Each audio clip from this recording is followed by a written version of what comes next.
listeners. Welcome to Inside TechCom with your host, Zohra Mutabana. In Season 4, I hope to bring to you different perspectives and interests that intersect with our field. Let's get started.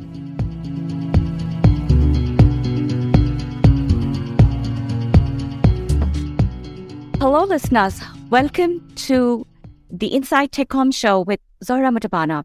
Today, I have Erica Jorgensen, who is actually coming out with her new book. So I'm really super excited. Please welcome her to the show. And Erica, take it away and give us a little background about yourself. Thank you, Zara. Yes, I am Erica Jorgensen. I am coming to you from Seattle, Washington, and I am the author of Strategic Content Design, Tools and Research Techniques for Better UX, which is coming out April 11th from Roosevelt Media. And it was my little COVID project. It's not little anymore. It's 300 pages of guidance on how to do content research, to better engage with your customers, to improve the impact of content, and a whole lot of other topics are covered in the book as well. But yes, excited to get that out into the world. And I'm kind of in shock. I can't believe the day is finally coming when it's going to be published. Wishing you the best of luck. And I cannot wait to get my hands on the book because I've had a preview and I think it has such amazing knowledge for you to share and for me to take away. Yeah, it's I think pretty practical, intended for people to learn how to do content design, why they should do it, how to do it, how to humble brag or not humble brag about the impact of it. So I hope it will get in the hands of lots of people who, whether they're content design, UX research, product managers, even engineers. I've seen lots of people across different companies I've worked for in different roles get excited about content research because it makes things better. And that's what we're here for, right? If we're working in product or content design kind of strategy, that's where the magic happens. And yeah, I had done enough presentations at work, enough workshops at work that someone jokingly asked me, "Are you going to write a book about this?" And I did. Oh, is that how it came about? Yeah, that's how it came to be. I think my coworker, Tom Reesing, I had done a couple of, sort of lunch and learns at Microsoft and worked with usertesting.com a little bit. We had a partnership at Microsoft with usertesting.com and then did a workshop with the whole company. Anyone who was using user testing was invited to a webinar I put on about content-focused research. What words are working, what words are clear, what words resonate, what words are confusing, and why. And I think the why is really the big part of it all. Yeah, I did another internal workshop at Microsoft, and Tom was like, "You should write a book." And I was like, "No, I'm busy. I work in content design. I'm too busy." Then I thought about it. I was at a meeting later that day, and I thought about it, and I said, I think there might be something here. So I'd worked in publishing a long time ago. When I was in college, I interned at Little Brown, which I think got bought by Time Warner. Anyway, an independent, smaller publishing house that had been merged with other larger publishers. I worked in the industry, and I also worked at Amazon. Funny enough, back when it was a startup and they sold only books. So I was a little familiar with the way the publishing works. So I pitched a couple of different publishers, but what I thought the book might look like. And Roosevelt Media was the first one to respond and said, "Hey, let's do this." That's awesome. And I think you kind of gave me some lead questions here. Why is content research important? But before that, can you share with us what do you mean by content research? Because I'm in my head thinking user research. What is content research? Yep. You could think of it as a flavor of user research. So often when we think of UX research, it's often a UX researcher taking prototypes, designing content together and sharing them. That's one of the most basic or most common types of user research is you show a prototype to a current customer or a prospective customer and ask them, either watch them, witness them clicking through or not clicking through and stumbling or getting through the jobs to be done. But when you decouple the design from the content and just test the words, just evaluate, just ask people, do you know what this word means? Explain this word to me in your own words or the phrase. Or I have a really basic example I could share from an insurance company report where gold, silver, and bronze were the flavors of products that we sold. We sold health insurance plans that had gold, silver, and bronze versions. And our customers didn't know what silver plans meant. They thought that was like bronze is the cheapest, gold is the most expensive, and no one was buying the silver plans. And I thought the HTML on the website was broken. I popped open the content management system and said, "What's going on here?" And I saw that the code was great. The call to action button was functioning, but nobody was clicking on it. And it turned out that after a little quick online survey, we learned that many customers thought that silver meant Medicare, that it meant older people who have silver hair. So, there's that silver fox expression. People thought that silver plans were Medicare for people over 65 years of age, which wasn't the case. So a simple word like silver was confusing to our customers. Oh, And that was eye-opening. So I think it's content research to me, I guess, if I were to define it in a couple of sentences, it's, a bias-busting evaluation of the content that's currently on your app or website, or that you're planning to go live, whether it's a new feature, new product, whatever. It's an investigation and evaluation of what's working well and what's not and why. Connecting with your customers, connecting with your audience, and understanding what's going on in their heads, and therefore taking the insights that you learn from the act of doing the research and improving your UX. And you can do it in many ways. If you don't have to use a platform like user testing or UserZoom or Qualtrics or Gscout, you can. Those make it very easy. They are not free, but they pay for themselves. I think they're a great way to do this research if you don't have a full-fledged UX research team at the company you're working with, or kind of need to advocate for putting time and money and resources against this kind of project. They're a great way to do it. You can use SurveyMonkey, other survey tools, or you can just coordinate with your customer service team. If you have Zendesk or other tools in that, I don't know how, there's so many different ways that customer service teams get information about customers, whether it's phone calls, chat bots, live chats, online surveys, voice of customer. If you have a customer service team that you can connect with to find out what they're hearing from customers, you can get a lot of ideas for what needs to be tested, what should be tested, what needs improving. And I think that's, again, often product teams don't coordinate with customer service or customer experience as much as they ought to, because they're the ones on the front lines hearing from the customers, hearing the complaints, hearing the compliments. And that's a huge gap, I think. Yeah, it's mind-blowing when you dig into the simplest of words, the words that you use all the time. If you're a content designer or if you're a product designer, you see those words that come up all the time. The way you describe your core product, adjectives, or your call to action button, the verbs that you use in your call to action buttons, you can add word. And when you dig in and hear from customers, ask them, how clear is this to you? What word would you use instead, if anything? You have to be careful with the way you word the questions so you don't introduce bias. But it's super, super fulfilling and humbling to hear from customers about what's clear or not. And I think, we all come from various backgrounds. I've worked mostly in tech, but also in e-commerce. I've worked for, primarily across the health insurance company. I worked for Microsoft for 5 years. I worked at Expedia. So I worked for a lot of consumer brands, a lot of tech brands, but I haven't worked in all sorts of different products. It's like a gut check. It's a way to gut check yourself and your team to really understand deeply what's clear to your customers, and then go forth and improve the UX. Thank you for that good overview. So is content research something new? Because when I think of user research, I'm thinking everything packaged together. But from what you just explained, it seems like you're decoupling user research from content research. Yeah, I think so. I mean, there's 100 ways to do it. That's the thing. That's the beauty of it. And I think the confusing part of it, I think when you have a prototype that has design and content together, of course, your users are a little biased. The design can help people along, or they know to click on a call to action button. But if you just work on the words, just evaluate the words, I think that's where often a lot of insights can bubble up, and you can get a lot of really, really helpful insights that can lead you in a different direction.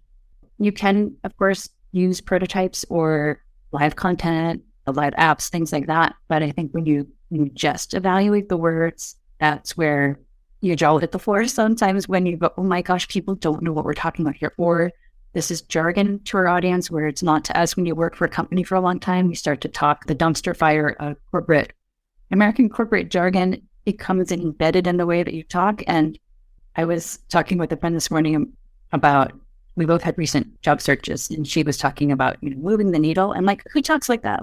We do when we work in tech, we talk funny.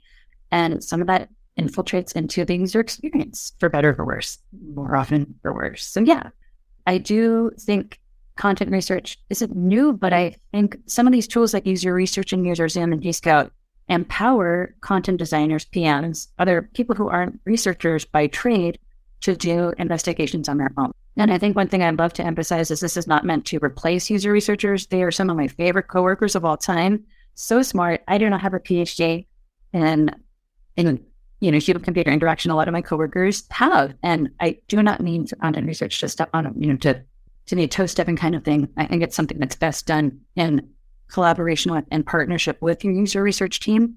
But it is something that you can do on your own in many cases. And I think that's content teams and research teams are, curiously, the most underfunded, understaffed teams of the product world historically. I would like to help change that. And I think that's one reason why I wrote the book, is that's shameful and wrong, and to the detriment of the customer experience, to the detriment of business performance.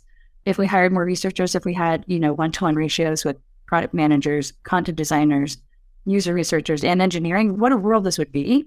I can dream, right? A person can dream. Of course. I do think, if the researchers are spread thin, content designers are spread thin, maybe content designers can carve out a little bit of time to do this deep dive into the words and phrases that are all over your website repeatedly to make them work better. And I think it shines a light on the value of research and the value of content both. So yeah, I at Microsoft, I partnered very closely with our user research team to kind of prop up a content research practice, and piggybacked on a lot of the resources they already had in place. We had a wiki of hundreds and hundreds of research reports from years and years of research, and we added content research reports to that. We tagged them so we could search on content research as a topic and see, do people understand what a license is? Do people understand, is that the right word to use when we're talking about software? And the answer that I found was yes. I did a lot of research on Office. Do people understand, is Office, is license or seat the right word to use? Do people know what an app is? They don't. They often don't. You'd be surprised at what you get comfortable with working for your company, and then what your customers are just like, what is this? And it reminds me of high school or junior high when you had a pop quiz, and you got a word that you had to define, and you get half credit if you gave a half-baked explanation of a word, like what it is, but you can't explain it. If you can't explain it, you're not confident. You don't feel good about that word. And that erodes customer confidence. If there's a word on your website that people are familiar with, but they are not super comfortable with it, that can erode your brand trust. That can erode the customer experience. That can erode click-through and conversion rates. And those are things that you can fix with content research. You can make it better, or you can provide explanations. You can provide tooltips or explanations where needed, like we did at Premier Blue Cross, where people didn't know what silver meant. We added a little line of content on the homepage saying, this is an Affordable Care Act plan.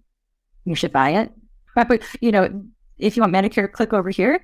We had to add a little bit of content to the homepage, which, designers weren't thrilled about, but it was the right thing to do for the customer experience. And it was like flipping a light switch as soon as we added that little explanation to the homepage, which did muck with the design a little bit, but we suddenly started selling them silver plans, which are the plans that make people happy. But people are more likely to renew those plans.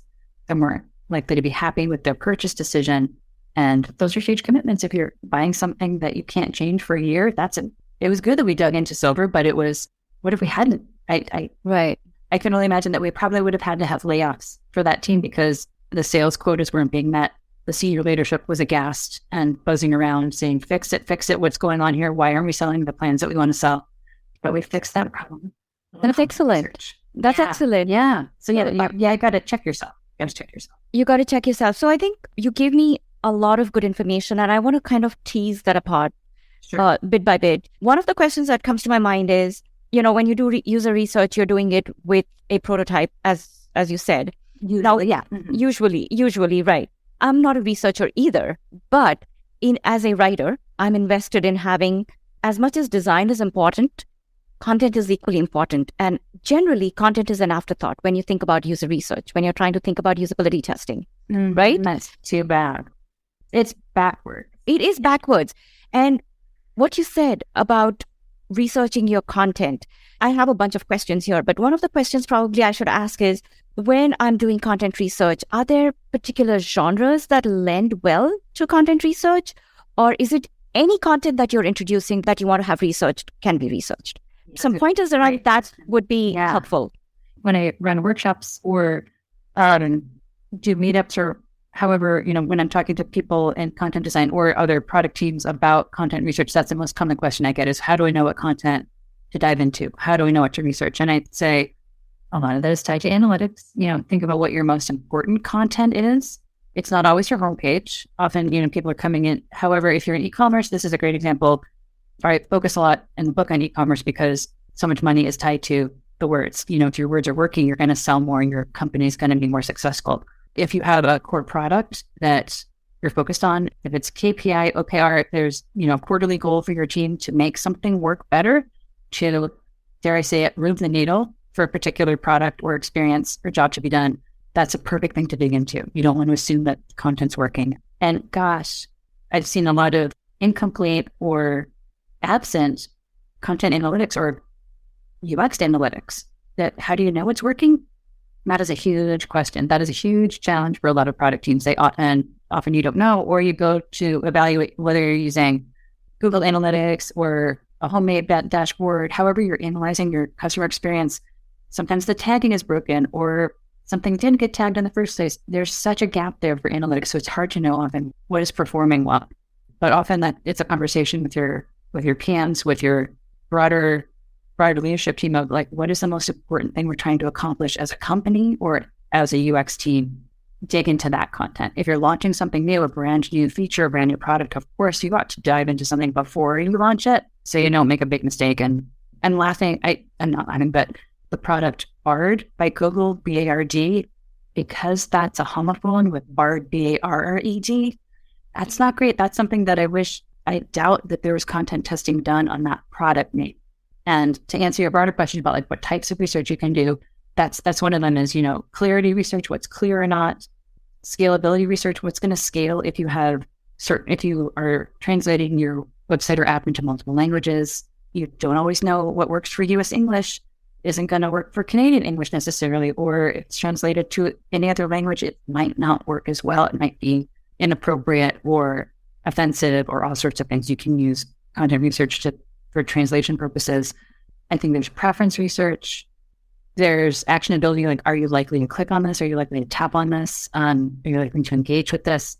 And all of these types of research, I think of in terms of both quantitative and qualitative that you can find out. It's not statistically significant when you use a tool like user testing. If you test with 10 or 20 customers, you're not going to get something that is statistically significant. You can't go around and say, with huge amounts of confidence, 85% of our customers are clear about this word. It's just, sticking a flag into the breeze and seeing which way it's blowing, but that's still, in many cases, actionable. And then when you ask people why or why not would you engage with this, why or why not is this clear, that's where you get the golden nuggets of, oh my gosh, like I have no idea what our customers were thinking. I didn't realize this was an issue, or, the qualitative data takes more time to go through and analyze, but that is where often you'll become smacked by what you learn when you do research. You can find out what's offensive, what's making your customers happy, what's making your customers less confident. That the qualitative is really where a lot of the value comes from. That is so amazing. I mean, I think some of the things that you mentioned about the type of content, or rather the way I've taken my notes is content that is scalable, that is going to be translated, that could be offensive, or to see if there's any bias inbuilt there. So I'm thinking when the nature of the content that I'm going to test is probably going to be something like UI labels, product names, right, call to action, but it's generally going to be not long form. Is that right? Or can even long form content be? That's more difficult. That's more difficult to do. Long form content research is more difficult to do using these tools like user testing or user Zoom. It's not impossible, but you got to think about how you compensate people who participate in the research is an issue there. You don't want to take up hours and hours of your participants' time because that's not ethical or right. If you're reimbursing them with like a gift card or something like that, that's one way that a lot of research gets done. But you don't want to ask people to read our 72 FAQs and tell us what you think. That's not going to give you a lot of actionable insights. If there's a certain topic that's bubbling up with your customer experience team, like, oh, we're hearing a lot about our chatbot or a particular specific element of your user experience, you can dig into that. Yeah, you wouldn't want to ask people to read pages and pages because their eyes will glaze over and you can't be confident that they're reading it all unless you sit there and listen to them read online, like repeat back to you what they're reading. Not a super great use of time, but also, there's less content like that on apps and websites these days when brevity is so important. Right. Or I'd say if you're testing long form content, that might be if you find that is, if your product team collectively is like, yes, we need to figure out what's going on here from a analytics, from a performance point of view. That might be a great time to enlist the help of your user research team and do a moderated interview. Or ethnographic research, I think that's underappreciated and not tapped nearly as much as it could be. If you can actually be a fly on the wall and watch people using your content in real life, ethnography is an underused technique to improve the user experience because it's expensive, because it's time consuming. But again, like it's like you get what you pay for. If you're going to dive into the qualitative research and find those nuggets, that's a good use of your time. And feel like ethnographic research is an underused tool in the UX toolkit. Got it. Because it's time consuming and it is fast, go. But sometimes it takes time to make a great customer experience, a great product. Agreed. It doesn't know yet. Ethnography doesn't always jive with a 2-week sprint cycle, but perhaps it should more often. Yeah. So with all this insights that you're giving me, I'm curious to know, because I've done a little bit of user research in my career and I want to learn more about it. And I have implemented this at one of my previous companies. We had no budget. And I think you touched upon that. There is rarely any budget given. Mm-hmm. Now, with user research and usability testing that we end up doing, we try to figure creative ways. Can we apply those same techniques to do content research? Creative ways.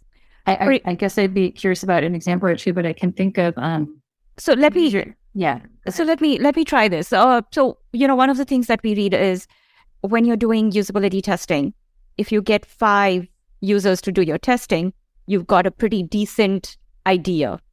It's usually enough to get an idea of what's going on. Would that same apply to content research? I think that was my question, because that's what we ended up doing. Yeah, I think so. And I think that leads me to an adjacent topic of A/B experimentation or multivariate experimentation. I think that's an amazing tool that has really transformed the world of product development. We have an A/B experiment. You can see which version of your experience is performing better. Isn't that great? That is fantastic and useful. And executives love A/B experiments because you get numbers and you can see, this is working, 25% better than another version. I think A/B experiments are also super resource intensive and time intensive. And I can think of websites where we're testing different parts of the customer experience. It could take months sometimes to get statistical significance. And who's got months when you're talking about a competitive product field? If you have competition breathing down your neck and taking chunks of customers away from your company, you don't want to wait months before you improve your user experience. So I think content testing can either obviate the need for A/B experimentation or inform it. So if you're going to run an A/B experiment, you don't go out the door with just your control and like some version that you're hoping, your A version is your control and your B version is your experiment. How do you know what to put for B? You can do a content research study to get a feel for what call to action might be better, what words you're going to be more engaging, what adjectives boost the customer's confidence. So you're not throwing spaghetti at the wall, you're going out with a more informed version of an A/B experiment, which will improve the velocity of your A/B experimentation program. I think I've used content research to avoid the need for A/B experiments because they're time set for engineering, because they have to be babysat, because they can slow you down. You think they're great, and they are great. They're great, but they're also not perfect. And I feel like content research can do amazing things to help teams move away a little bit from A/B experiments and improve things faster. And who doesn't want to do things faster and better? Right. So correct me here, but what you're saying is A/B testing is a great technique available to us, but you're recommending something different. What is that? Yeah. It would be to either you can avoid the need for A/B experiments by doing content testing. Because think about what you often experiment on. It's often the content. It's not often a call to action button color. It's often, what does the call to action button say? You can do content research on variations of content to get an answer in like hours or a day, whereas you might wait months or, days, weeks, months for an A/B experiment to tell you. I think, and I have it's sort of like a joke I have in the book, that we're not making a new COVID vaccine when we're doing content research. We're making websites. I think it's great to have statistical significance if you're doing something like for a pharmaceutical company, but we're not doing that. We're working on websites and apps, and the customer experience is important, but you don't need statistical significance, do you? Really? Anyway, when I was at Amazon, we'd often get we have A/B experiments or ABCDE experiments going where you could see after just a few minutes where things were pointing. It's a little dangerous to assume like, oh, this is when you cut the line and say, or cut off an experiment and say, now we can take action on what we learned. Maybe Amazon worked. Oh, I shouldn't say this. They didn't work too fast. We got so much information and we made decisions so fast there. But I think you don't need to have a live experiment that's risky. That's, you're putting content in front of your customers. What if it's an NSIMP? What if it's wrong? Even if you're doing a 1%, 99% split, that's still, hundreds, perhaps thousands of your customers seeing an experimental version of your user experience, and that is risky. You don't need to take that risk if you do content research. And then, so that's one is, replace A/B experiments with content research. Another is if you're going to do A/B experiments, you can be smarter about them and inform what you are experimenting on by having your experiment version of content informed by a previous content study. Okay. Yeah, that is confusing. It's two things right there, but I don't want to be totally down on A/B experiments, but I hear people talking too much about, well, we have statistical significance. Like, great, that's great. But how much time did you spend? How many people hours did it take to run an A/B experiment? Often it's so many more than you'd think. If someone has to jump in, if it's engineering and they have to jump in and stop an experiment, or they have to babysit it and see, have we hit statistical significance or not, depending on the sophistication of your content management system or engineering backend, like how you run experiments is often complicated. And to me, content research is faster, less expensive, gives great results that are actionable. So why not switch the paradigm and do something it's not as sophisticated per se, but gets you what you need to do your UX work. What do you specifically mean by content testing? Let me give a concrete example to kind of bring it to life. I think it is hard to talk about it kind of in an abstract way when we don't have a user testing test in front of us. There's one example I can share, not surprisingly, from my time at Microsoft, where we had a new dashboard and it was for IT administrators and we wanted to know what to name it. And there's a more complicated version of the dashboard and there's a simplified version of the dashboard. And we got some participants and asked them, what would you name this? We started with a multiple choice question. There were a couple of examples that we thought might resonate. 3 to 5 in a multiple choice format is probably the maximum I would recommend. And interestingly, well, let me stop there. So we had a multiple choice question to start with about which would you prefer new name? What would you prefer for the name of this dashboard? A, B, C, D, E. And then it was followed up with an open-ended question of why. And so you start with a quantitative, use that in quotes because it's not statistically significant, but you're still getting a percentage of what percentage of participants prefer A, B, C, D, or E. And then follow that up right away with a qualitative open-ended question of tell me why. Tell me why you chose the answer you did for the previous question. Multiple choice questions are great. Scale questions too are great, like on a scale of 1 to 9. Which of these is clearest to you, or on a scale of 1 to 9, is this clear or not clear? You can use the scale questions also on these online survey tools to really get a lot of valuable information. For that particular dashboard test that I'm describing, it was interesting because the PMs were very, very mindful that we had a simplified dashboard for more novice users or people newer to this particular area. And then we had the experienced IT admins who, been working as admins for decades or so. We thought they wanted a sophisticated name for the sophisticated dashboard, but they didn't. So I think it was eye-opening to understand, and this is sort of an audience comparative research test as well. Novice users versus more sophisticated users, are they really that different? They weren't. They all wanted something that was more simple, which is kind of fascinating. Yeah. And I think when we ask them why, everyone's job is hard. Everyone's pressed for time. No one has a lot of time to spare when they're at work. Like, people just want things simple. And that was eye-opening and bias busting for that product team, because there was an assumption that the experienced IT admins were okay with complexity. They weren't. They preferred a more simple, they wanted to keep things simple. So that was interesting. That's an excellent example. I think that clarifies to me what you mean by content testing. And it sounds something so easy to do. In fact, right? So simple. Yeah, it's really basic at its heart. It's quite simple at the heart of it, but it can have wide-ranging implications for product teams. So that bias busting, like, oh, the sophisticated IT admins, they like simple stuff too. It's sort of like, celebrities, they're just like us. It changed our approach for future design work, that if we thought that the sophisticated IT admins who were knee-deep in complexity and very complicated tasks that they had to do for their companies, if they like simple stuff, that kind of changed the product roadmap. Not kind of, but it did. It helped us think about the product roadmap, Right. the future quarters for future sprints of, well, if they don't like complicated stuff, why are we building all this complicated stuff? That makes sense.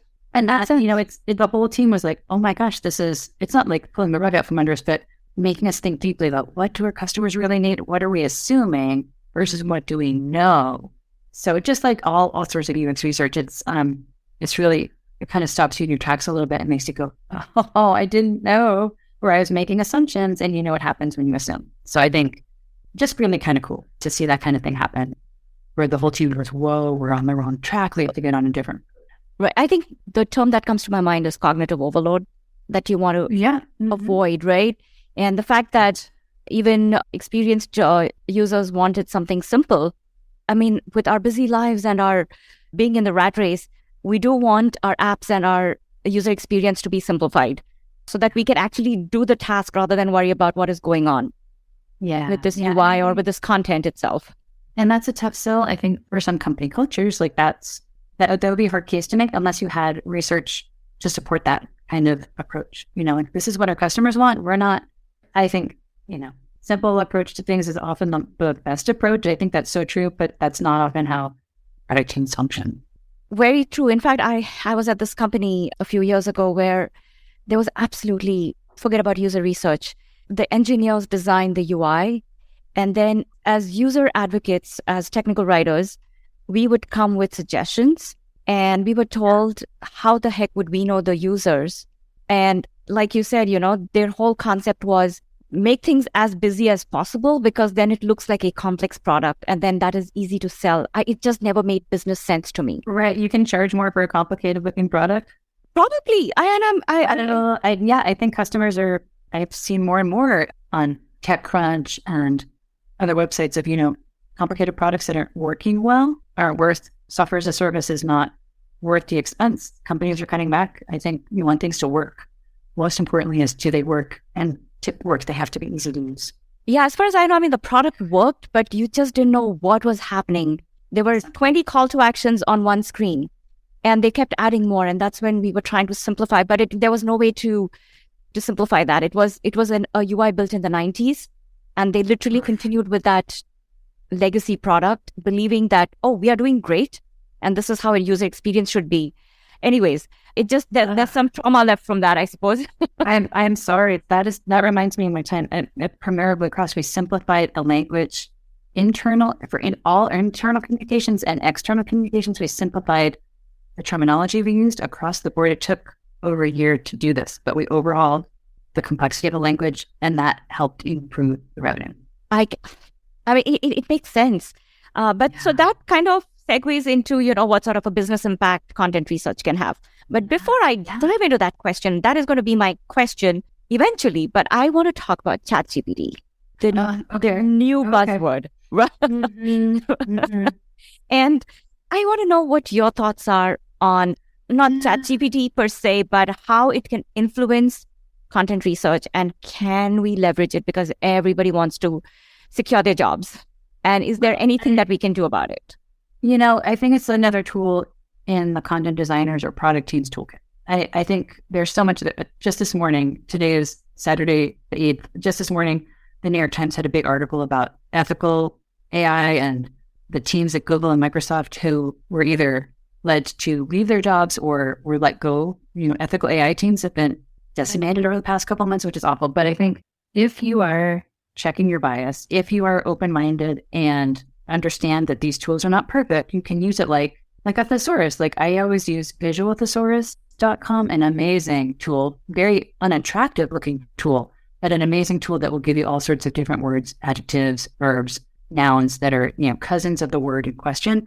To me, I haven't used it for my job yet, but I would use it as like, okay, what are the words that we should be testing? What are some options for describing this? What words are aligning with the voice and tone of my brand? So I think you have to be smart enough to use it wisely. Yeah, that's a great, I think that's use it with a grain of salt. Use it with a healthy grain of salt and don't rely healthy grain of salt. Yeah, I think product teams that will use ChatGPT to replace their content design teams.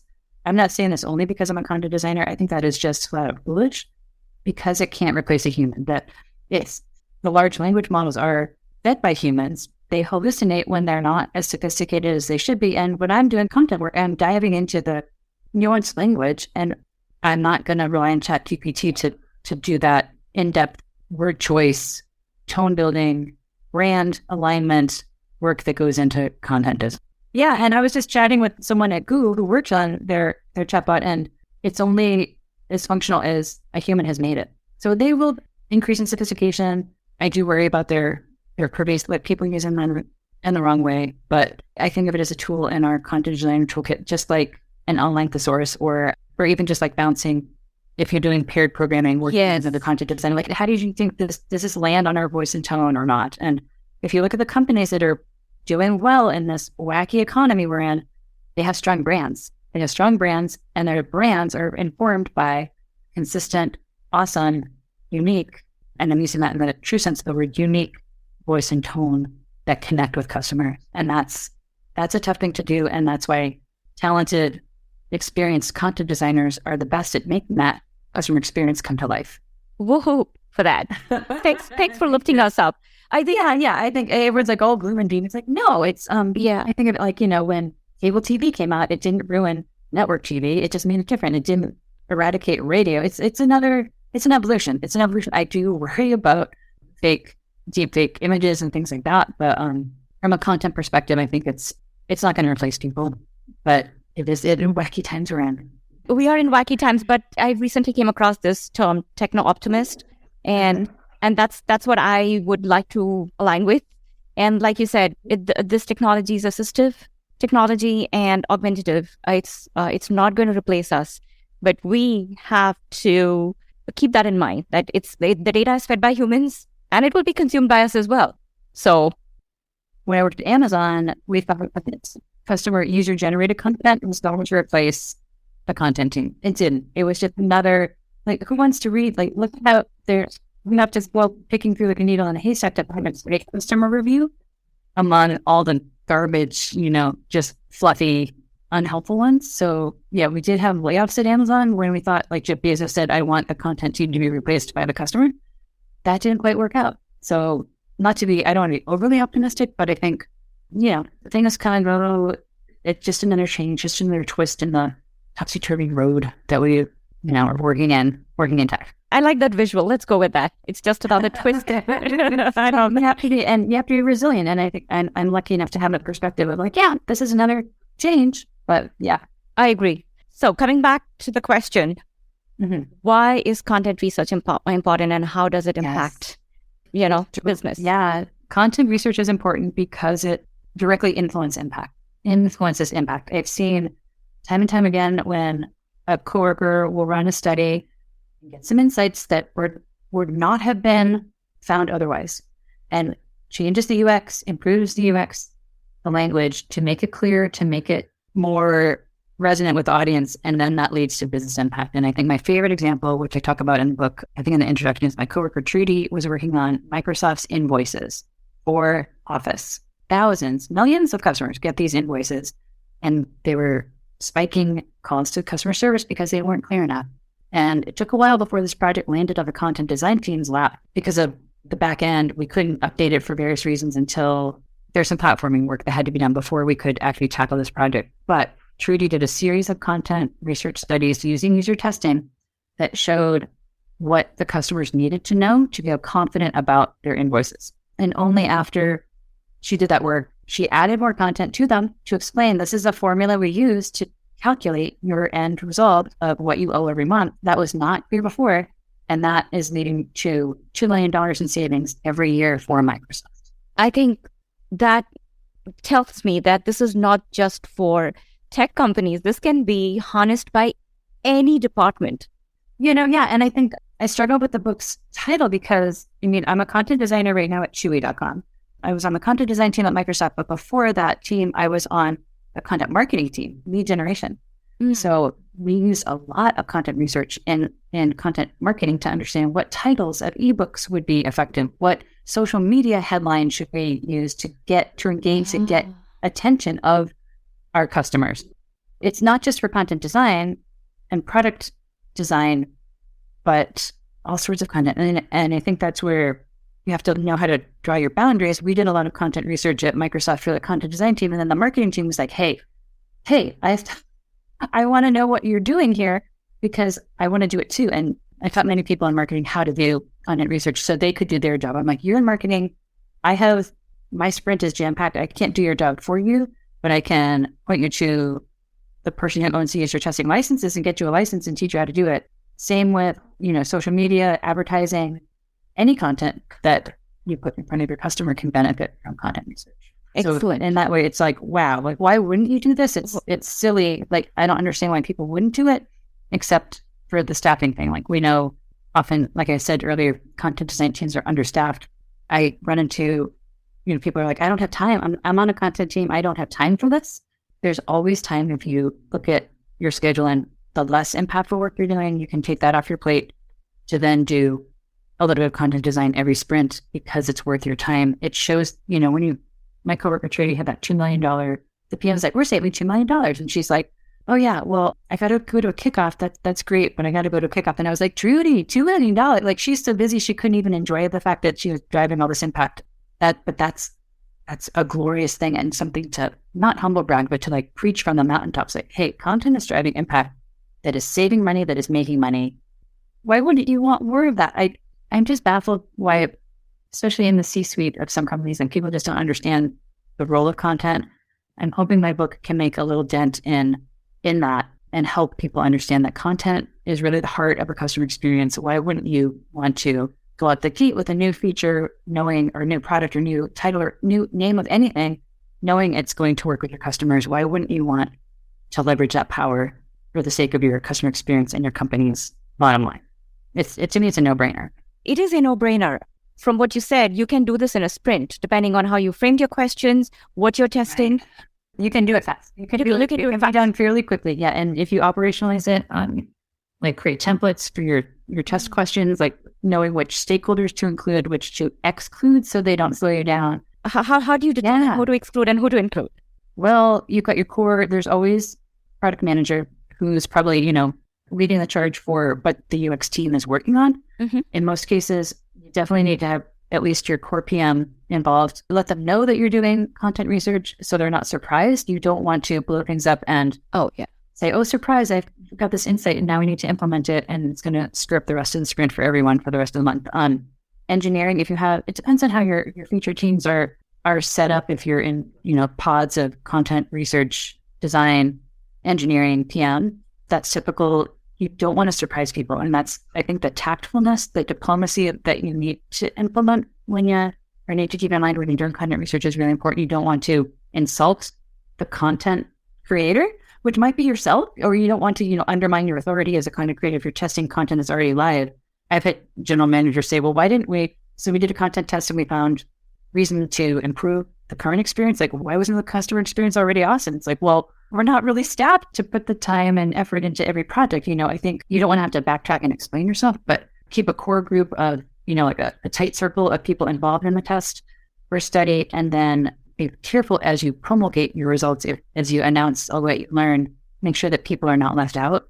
I think if you get into a cadence of like a regular drumbeat of research where people are expecting results like every Friday, we did this at Expedia where we shared results every Friday. And people were waiting with bated breath, like, oh, we're going to get some research results. Ooh, I can't wait to see, people are actually excited for an email. That was really cool. Make sure that you don't have gaps in your communication. That's important too. But I think you can get templatize your studies, write up your results in a quick and easy way. Like, we made a wiki for that at Microsoft, but we also had a really cool platform where it was sort of like blogging. Like, we had the title, we had stakeholders, we had the core results, we had the key insights that we tagged it, metadata. We made it as fast and easy as possible by having, artifacts, operationalized it as much as we could to keep it simple. And we're just very careful and tactful about, if you have a result that is surprising about how currently customer facing content, you have to be really careful about how you communicate that. And don't insult the content person, don't throw your product team under the bus, but approach it with a growth mindset of, well, what we did our best at the time with the resources we had when we did the initial launch.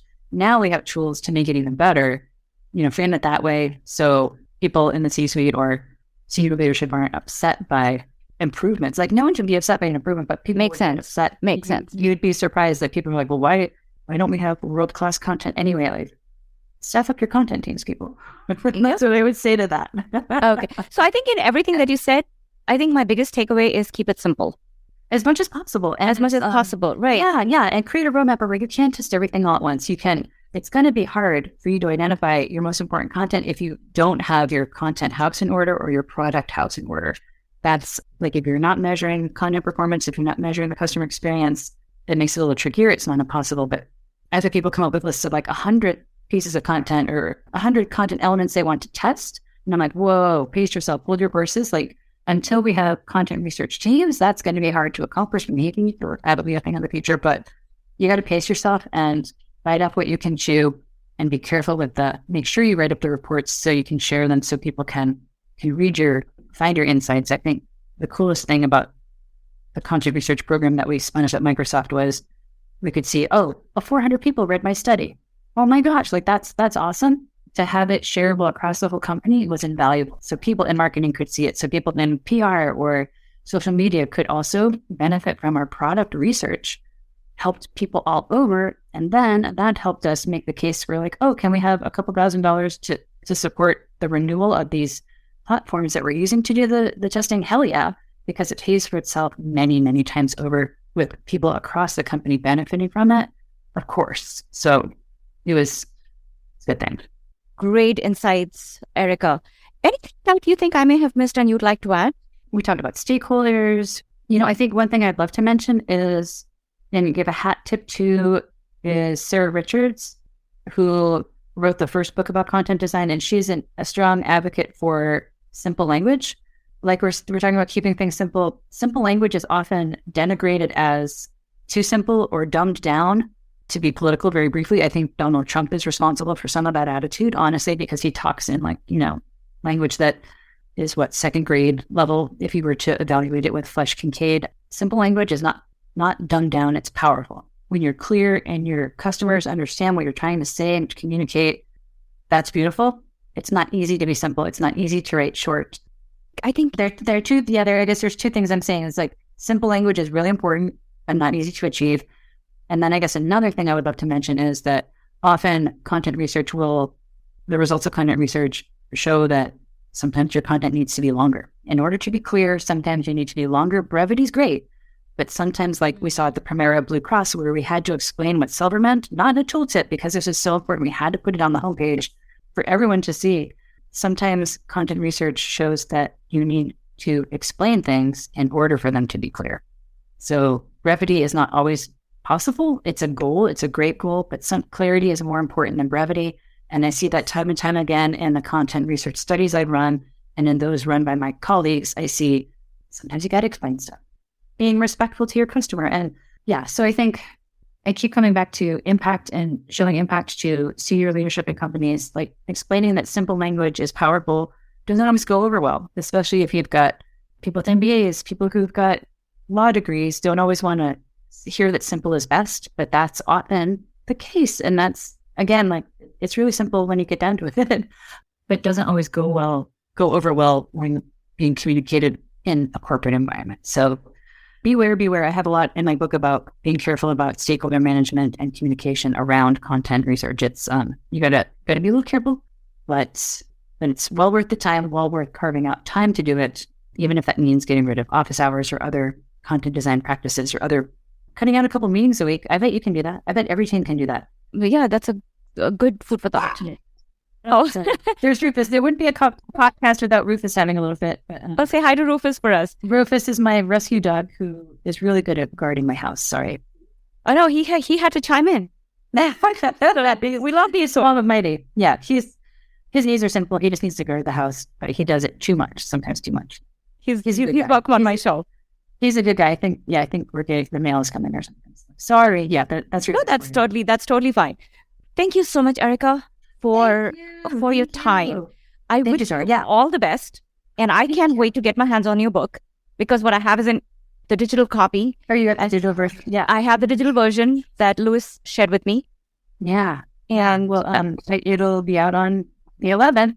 Rosenfeld Media, my hats off to them. They were super supportive during writing of the book. And they've got a lot of other authors, Andy Wolfla, Michael Metz, Natalie Dunbar. They've got a lot of great authors on their roster who I encourage people to check out their other titles because they're all product focused and design focused. And I turn to mine time and time again. I've got a little library that I find invaluable.